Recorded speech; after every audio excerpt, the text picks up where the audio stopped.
بسم الله الرحمن الرحيم. الحمد لله والصلاة والسلام على رسول الله صلى الله تعالى عليه وسلم. أخذ كتابنا الزادي منهاج الطالبين إمام النووي جيان لسرب لا باس الزكاة ولا ناو زكاة شباس الزكاة نبات كان أكين يشتين السر أويك ولا يضم ثمر عام وزرعه إلى آخر وبابتك زور قرنجا زرعاتي هر صالك خوي بو خوي زكاتك لي أدريو كونا كرتو لقد صالك آين دا يا صالك لموكلش حقينية واتا يكجار الزكاة أدري لمسلي بابلن دانا والله كان عشان بابلن نباتا اگر امصال مثلا بولونا كسيك بابلن 1000 فرد قنمية أو بابلن امصال زكاتي لي دركب تبدأن صالتري وسلامته زكاة دو مني وآتوا حقه يوم حصاده بزل الرجل حصادك وكو مساء مزيني بالولاد دامنا صالي وسلامته زكاتك أو هني يجزى الزكاة اللي أدي لكاتي حصاد اللي كدنوها وترتوى زكاة نامل طبعا يتر أولا أجر كسي مثلا أمصال بابلين أمصال بيستنكي هي هارج بيسي هبوا ما يشتوى آية مثلا أمصال بيسكيت الله كوبة نخير ولا يضم ثمر عام وزرعه إلى آخر مرضت جنب بيك وني فلما يسباسيك أو أسأوة لا واضحة أو أمجال ويضم ثمر العام بعضه إلى بعض وإن اختلف إدراكه أجر مثلا كسيك ثمرها وبرهومي أمصالها وطبعات لبرهوما مزوث وتركيز يخاذ سر زورت الرؤدا خرما من زوبيا جها درنك بيا تريه زوبيا جها درنك بيا جها أفرمي ويضم ثمر العام بعضه إلى بعض هندك باشا لقال هندك ترى أخرت بناي كثر وإن اختلف إدراك باجي وازيج بي أبيان ما يبيشتر بيجي أبيان دواتر مهم هم يكون أكرتوا للنتيجة كردت شفتنا كزكاة اللي دركت واضحة أسأل ولاتا إمجا وقيل أوانية قيل كالله شيء إن اطلع الثاني بعد جداد الأولي لم يضمه أجر هاتو يكمل ليه كردو دريون ما كالطواب وإنجا دوم باشا دسي كرب بيجيشتن واضحة دوم إنجا أسري دركوت اطلع باشا أفرمي أوكاتا لم يضم ناخلنا بنايك تجر واضح حقي لك أميتر الله همو صالك غير بنايك أقوانيا طلوعي أمكي وحصادي كي وما أكي شماني بس قيلك الله سير أكين أجر أمليك راي وإن جاء أودسي فيتر وناس بنايك أجر أمليك راي وحصادي أم إلى طلوعي أو ناس بنايك لم يضم قيلك وأفر أولا مساي ثمار أوى إلى مساي زرع أفرمي وزرع العامي ضماني زرع يكسال يكوها هدوك آخرنا بنايك فالأظهر اعتبار وقوع حصاديهما في سنة حصاد آية سرتاكي باس حسابك شكشي وهي درجة أكيش يا أخي لك حسابك على حصادك رجل لكنه أم جنم لقال لكنه أم جنم ليك صلاو صالك عربي قرادي وزكاتين يقول لي أدري واضح سونا حصادك حسابك إنك طلوعك ويأفرمي والأظهر اعتبار وقوع حصاديهما في سند باش في سنة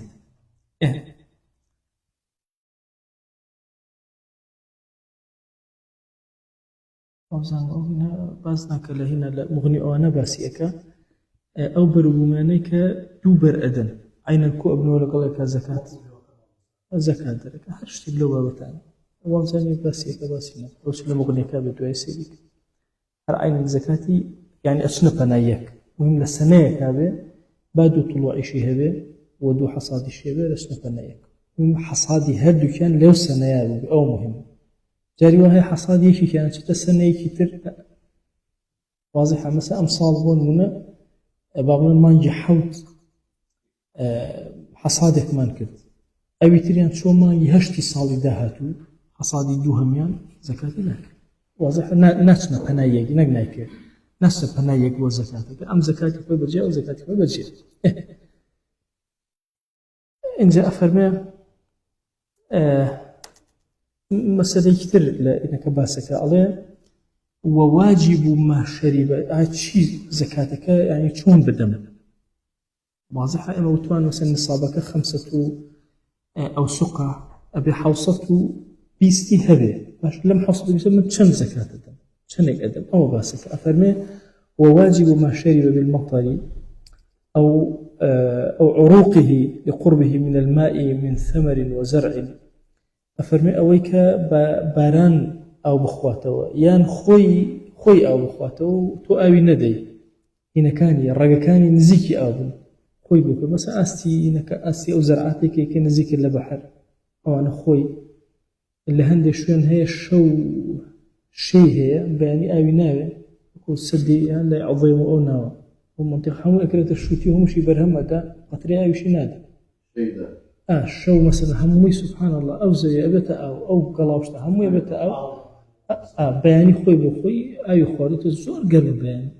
يعني زي بياني شقبه شو قربت أو هاي ويقولوا خوي شكي أو تشهاويني أو بي بون شفتي زكاتيني يعني أجر قلبك ما نكر هاوينك أوابو يان دارك الرجل كان يزور روشتم شو تسر آبي مثلا فرقناك أفرمي أم حالة من ثمر وزرع شل ثمر به دار به شل زرع به هر العشر ديك أدي واتلت شلتناك شواتنا واضحة شونا أجر بآي باران آي خوادو يا خوي بو خوي آي خوادو أما أون أدي وما سقيا بنضح أو دولاب أو بماء اشتراه أجر كسيك هات أو هالكيشان آيودا أو دولاب يان بجوجل أو أنا باش جوجليك دو أنا أوي بو هنا مثلا أو بماء اشتراه يا أوي بو كري أو كاتا نصف 10 أدي واتشنك واتبيسيك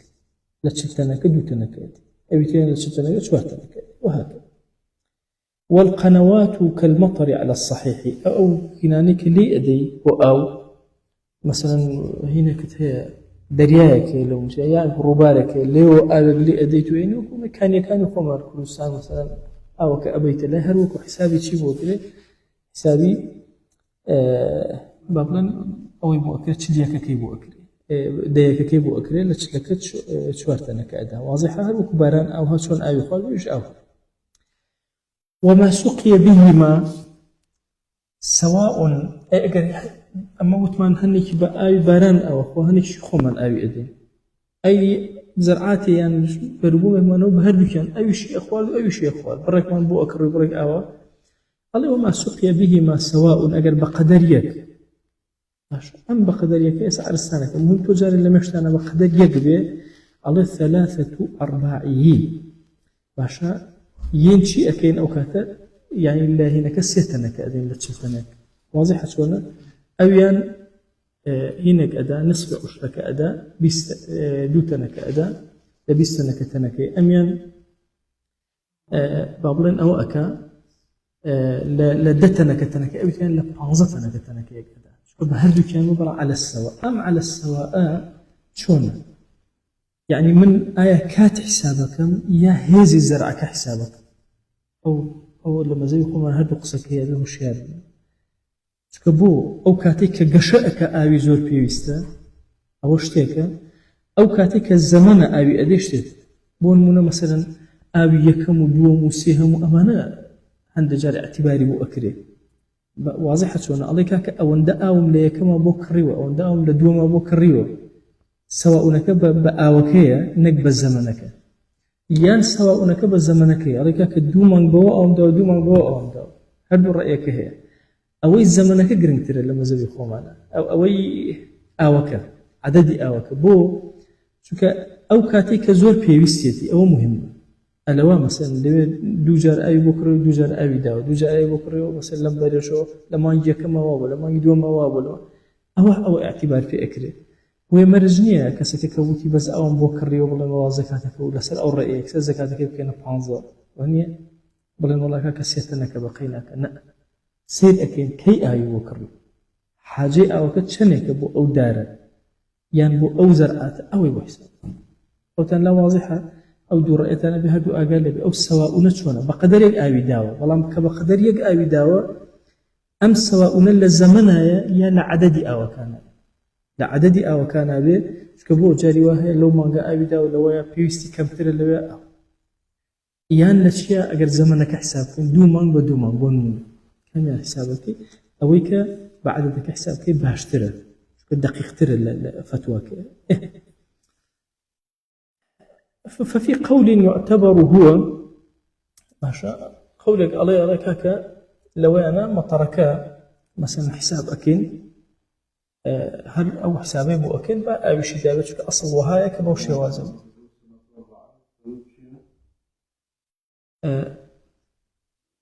بانزا ستنا كأدلة شهرك واضحة شونا 3/4 العشر أو واضحة شونا 3/4 العشر أو ين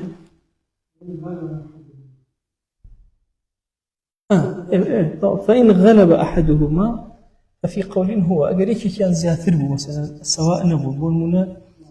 بارانك زياتر أو بارانك واضحة دولابك زيادة ولا دولابك هاش كابي كم أو أو واضح أو إن جاءها والأظهر يقسط باعتبار عيش الزرع ونمائه باشا شون أما قيلك أظهر أو هاي أما تقسيطي أما بكين قسطي أكين بشبشي أكين أو قسطت شون مثلا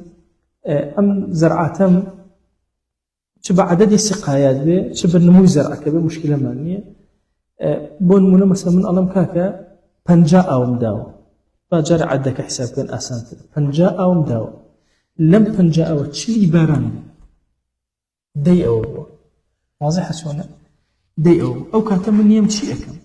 لا تشلك ديك أدري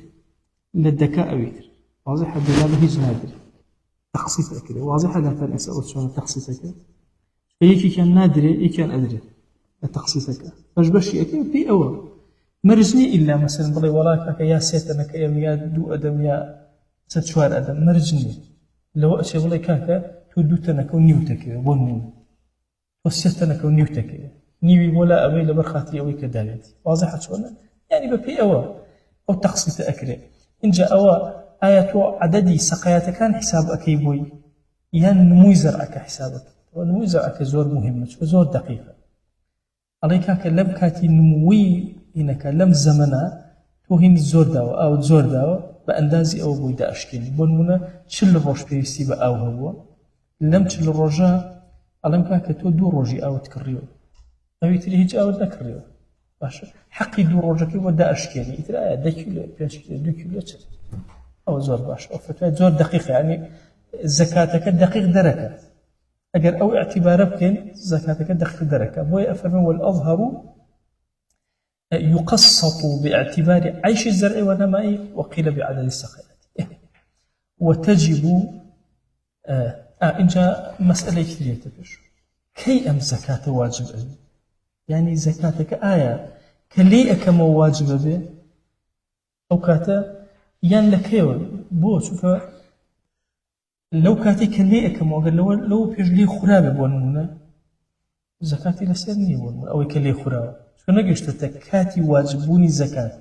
واضح كاتي واجبوني زكاة زور مهم بون من تريم هي بقى من الناس تريبينه تريكاها ورد الله بيصلك هي أكيد تخوارو أمانة لو كاتك سيزوري لي بخوار لي كاتو شي ليبكا لسر زكاتك مامنين كيبو ببرسيلة لسر زكاتك ماما واضحة أجر بلين شيء بلين كاكا كاتي واجبونك بدوي صلاحة دركولي ترى فيجيو لو كاتو كاتي زكاتك واجبك لو دس بك قبل الدواء أو أجر بركي فوتان يا أخواتي بزكاتك اللي بتا حقي زكاتك اللي درسه سيدنا واضح بوشي أو مهمة شو كاتي زكاتك واجب أبي رجع زكاتك هو إما التحديد أكا شو بعدتي ميو زرعة واللي أخري ماشي كبر الله وتوي أجر صوزي نيخوار دي ماشي قرمي كي تشاك وهني لبرو أجا من لو خالد كي واجب أبي لبدوي صلاح واجب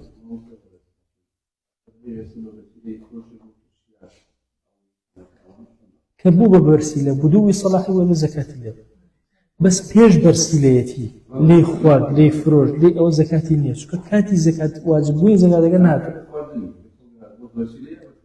خوي مرجنية كاتي خوي برسيلة كاتي خوارد نية راس مشكلة نية أو كات هر زكاة كيلة دركة واضحة ما دام أو كات فروشي زكاة كيلة دركة وهكذا لخرماك شاعينا أحكامي مثلا خوي هي لجنمك مثلا وها لخمر ربيبة على بوجة الشير ناوكي سبي بوجة بكرتيكي باشا إتر أو بيجي وكاتب إتر لو كاتو زكاة كرسي وأبوي أو خالص وربي ما أفهم وتجب الزكاة ببدو صلاح الثمر باشا واشتداد الحب باشا لجنمك توزعها خوي قرتوه تندبوه لا آويتي درسوه شبو قناة غدواء أو خوي ودود أجري اللي هو زكاة دس فيك لم يشان بدو صلاح لكيو إثرتو لخم الرجل كبو همو ميو طبيعتي أو برز زور أداء أي ورينها كم يجي أمانته لو كاتيك كم أمانته خوي أجري لو كاتو دس ويسن خرص الثمر إذا بدا صلاحه على ماله سنتها هاي إنسان بو توشي بناه نبي هەڵسەنگاندن کا بۆ ئەم بەرووبوومەی کاتێککە گەیشتۆتە پلەی ئەوە باشە ئیتر گەیشتە بەدووی سەلاحی بووە ئەو کاتە ئەم هەڵسەنگاندنی بۆ ئەکا والمشهور بەڵێ تەخمینی ئەکا والمشهور إدخال جميعه والمشهور أجتاني وقولي مشهورة إدخال جميعه في الخرص باشا هر هموي يشتبو خوان مال طريقناك بضيو بشي خواردن توقيناك وأما هر هموي لنا وخرصك التخمينك دائما وتنو واضحة شوي قولك هي غير مشهور لما زبي خومانا الله يجلس شواري والتركك واضحة مثلا خرصم كده أمام كاكا أما بنجاتنا كيه يقولون هشتاتنا كيه كاكا لم هشتاتنا كيه يجلس شواري ورده بو خواردن وتوزيع كويدا بخزم أو اللي درج أجتها بلوق خولة مشهورة لا هر هتريك جارب دارك ويا تشون يعني خملان نكى شون بوكي هر هم تريك خملان يا بشي الساحبك جاكيته والتريب يخوا واضحة مشهور لما زبي خومانا هيج مجالك نهاردو هر هم يفكوا خملاني تبرئ لسلدي فلان قولي غير مشهورة كم بس الله يجلس شوار عشان قولي كتير ما وزام لما زلت ما الله يجلس السيب والترك يعني دو بشي خبرك يوكات قرسيتنا كم بيستي هي واضحة شو كده بطريقة الرب تركيك هي بخاونك لقولي غير مشهورة أهم الدنيا الروجية تبيشو إيش ما غير مشهورة أبي والله من مشهورة كأول إدخال جميعه في الخرص أول وأنه يباش تشن كذبين هالصنجان لك ده كذبين كاكهر هم يقصئك هذا السيد شن تنكيتي أنا يكذبين لأهل خبرة باشا قصيلة سرقة طال يكسق وريجيله طال يحكس كفاية الله يكفي والله منطقيا تشليتيا بريت برامن لا تشليتيا يكس وأنه يكفي خارص واحد يعني يقدر وشرطه شرطك يبز العدل عادل بيوتو وكذا الحرية والذكورة في الأصحي عشان قولي أصحي أفرمي أجر حر عبد نبي باشترى ونير بمين نبي باشترى أما لقولي أصحي لقولي صحي الله أما سلا ربتي بوني ربتي بعلمه وهي بعبد يجبه الله هذا سنين الله ونيتي زيرك وأزان آفرتك زيرك أزان طبعا أو قولي صحيحك فإن خرص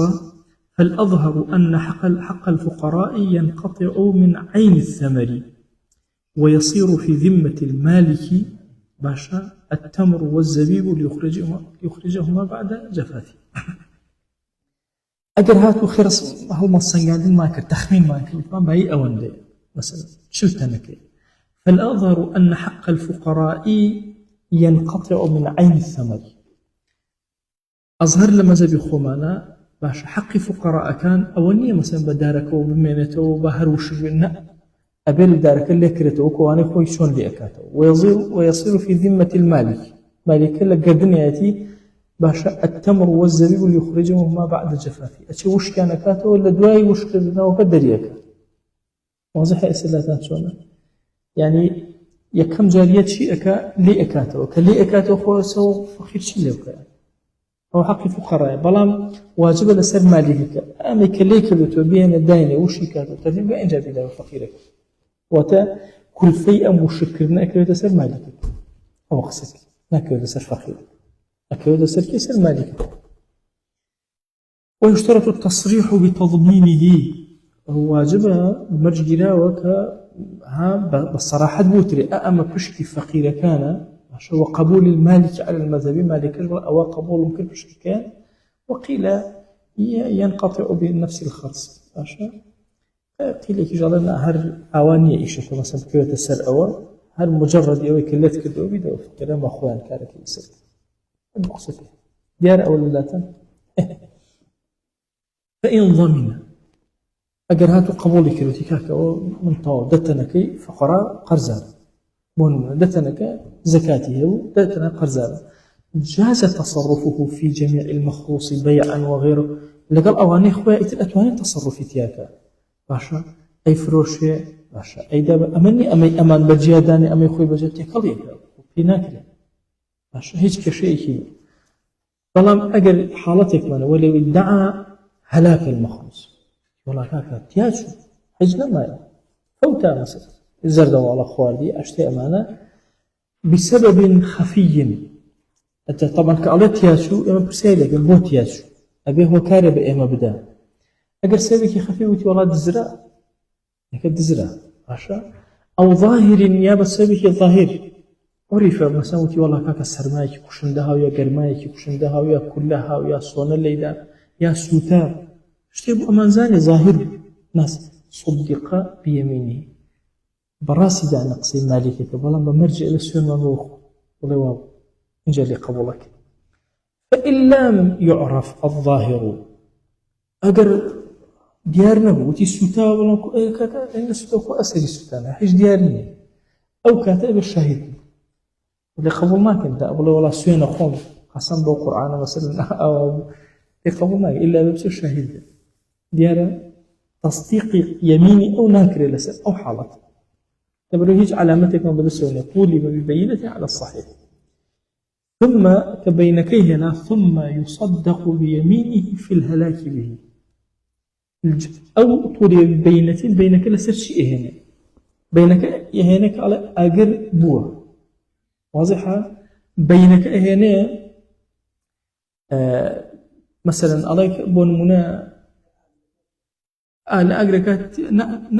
جار خدي أجرك اشتكى إما مشهور نيلنا ما نازل الله سبحانه هيك ديار السرق نابي من إما جار أو شهيد بو شيء هنا بويك أجرك رودا سرماك بو غرماك بو كاك غرمان نبوة ولا كل بو كاك نبوة جار الشهيد هنا تثبيت أمام بو أكا جاء مسفن بو الله والله أفق إلى أهو مثلا كل الليلة ونمون هنا وكله مرجع كله زري بيبا واضح أسئلة وانا يعني بينك بو شيء هنا بو تثبيتي بابا سببك سببك بو هنا آخر أو كاتب يجي أسري ديارني الله برازي ديارني كوا كاكا لا بيل لوتي كي لدا بشت حيف ديان عيبي كاكا برو شاهد جاء كم سنة براز دي ده ورا شنو سوينك بو حق فقراء كان أبي تجيب السبب ولو ادعى حيف الخارصي وتي والله ظلمي لك أم كسيكاتو هالي سنجاندو أمانة كاكي كان بغلط هالي سنجاندو أو غلطه يعني ظلمي لك لخوق سيك ورخي لنبو أو غلطه باشا يا وتي بخوا كاكا زور زاي ولا حد باشا وتيتي هزاتنا كي كاكا براك صفتنا دو صفتنا حزوري وتوريش طبعا كم قينك خارج خواني لا سطاسة والله بيستنك درس كاكا على بيستنك درس على بيستنك سي درس مرجع بس ها يبعدوا يعني وتي ظلمك ليك دوم كاكا يعني غلطك وهيك زور دور ليك أو كانت الشبكة لم يقبل لي ورناجيرش وخارج معقولني مثلا والله هزارتنا كي وتقول صادر شو فناكرشت ومن هذا يجي أنا أزال أو بمحتمل يعني شتيكي واشتكى محتمل بون مثلا هنا وظلمك حيفك يعني ظلم دليلك هنا أبو حيفي خارصك يا أبو غلطك دليلك هنا ذلك مقبول يعني تردك محتوى احتمالها بقصك واضح أو كاتب قبل في الأصح قصك ورجلي أظن طواه ممكن إنك غلطي كذبه ما دام اشتكي محتمل به احتمال قصك معقول به وزنا معقول به ليه قبلناك أو لا واضح ببران بس. وصلى الله على سيدنا محمد وعلى آله وصحبه وسلم تسليما كثيرا أبدا إلى يوم الدين. أخوة لد أقارن ولد ألاضين وبكرمي خود برحمتي خود وبزي خود درجة كان خير بسلمان أبكر يا رب العالمين درجة علم بسلمان أكر يا أكرم الأكرم درجة عمل بسلمان أكر يا رب العالمين أخوة إخلاص من في عطاك أيوان ديما لقى الخود بهيسك دروس من كبو خدمتي دينك يا رب العالمين يا ربي خواهي جان أهلك ببرمانا هاتوتو لو مسلمان عليك بنيومان وسركت نصتك في عطاك دون خواهي داوال لئكين بكرمي خوت تعميمي نصده مسلمان كلا جهانا يا رب العالمين خواهي أهلي سنة وجماعة برسكرة ومسلزية عدالتي خوتيان في بخش يا أكرم الأكرم يا ربي خواهي داوال لئكين بكرمي خوت وبرحمتي خوت وبزي خوت درجة كان خيري خود بسلمانا بكروا درجة خيري الدنيا وآخرة بسلمانا كروا قناها كان لبرشاما ناشرين كطاعة كان لبرشاما شيرين ك يا إلهي هرشي شاكي الدنيا وآخرة بيمان عطاك هرشي جمال الدنيا وآخرة بيمان عطاك إلهي داوالي أكين فنا أقلن بتو للزليلي فنا أقلن بتو للنخوشي فنا أقلن بتو للرياء فنا أقلن بتو للتكبر فنا أقلن بتو للفقيري فنا أقلن بتو لضلال وقمرائي فنا أقلن بتو لكفر فنا أقلن بتو لبدعة فنا أقلن بتو للشرك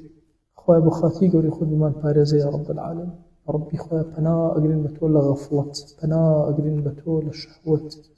تو قولي خود خواه بمان بارزة يا أكرم الأكرم إلهي وشركة ساتي ممان دردسي خومان يا أكرم الأكرم يا ربي خواه داوال لي أكين بكرم ورحمتي خوت درجة كان علم بسلمانا والاك يا إلهي داوال لي أكين فيري علم مانك قورة مانك لنا علم دروس مانك إلهي داوال لي أكين ماك رقيا نري دينك خوت يا رب العالمين قبول ما بدل الزوية قبول ما بدل أسمان لنا ملائكة إلهي لد أبارنا ولد ألالينا وبكرم خوت صلاة أما سيئنا بقينا في غمبر صلى الله عليه وسلم يكفنا من خزمتي بينا يا أكرم الأكرم يا ربي خويا خوش يستدل يمي في بقينا يا أكرم الأكرم إلهي داوال لي أكين لقناهي دايكو باك من مبورة لقناهي ما مصا كان من مبورة لقناهي قتابي كان من مبورة لقناهي براو خوش كان من مبورة لقناهي خزان وهرسر من الله وسمن تروجي قيامة مبورة يا إلهي لقناهي خزمة كان من مبورة لقناهي خوش يستان من مبورة هركز ما فيك بسرمان ولا قناهي مبورة يا رب العالمين خويا لد أبارنا ولد إلالين ولا قناهي أمتي في غمر صلى الله عليه وسلم مبورة يا ربي خويا داوال لي أكين بكرم ورحمتي خوت إلهي نخشيك همانك أي زانية لا يزاني خوات وشفا ما وبنر إلهي داوال لي أكين قناهي همانك أي زانية نأزاني توشفا ما وبنر تو لزلكاي قناه كان رزقان مانك تو دزقروا إيمانك يا أكرم الأكرمين إلهي أخوائي مشهر من دين للديواني تويا ولم أزاين تو زور برحمة بسوزي لقلمانا تو قوري خود خوائي درقا كاني خير بسلمانا كروا يا إلهي بكرمي خذ لقلمانا ما ملك برحمتي خذ لقلمانا ما ملك إلهي وناهي زور من بوتو درس كدوتو تو رحمتي بناردوين تو قوري خود خوائي شون لم دنيا سترت كدين لآخرتها بمن بخشو بمن بوشو إلهي لد أبارنا ولد ألالينا ومالكاني خوت من في أودان كروا يا رب العالمين إلهي كلمات كان من قبول بدليل مسلمانا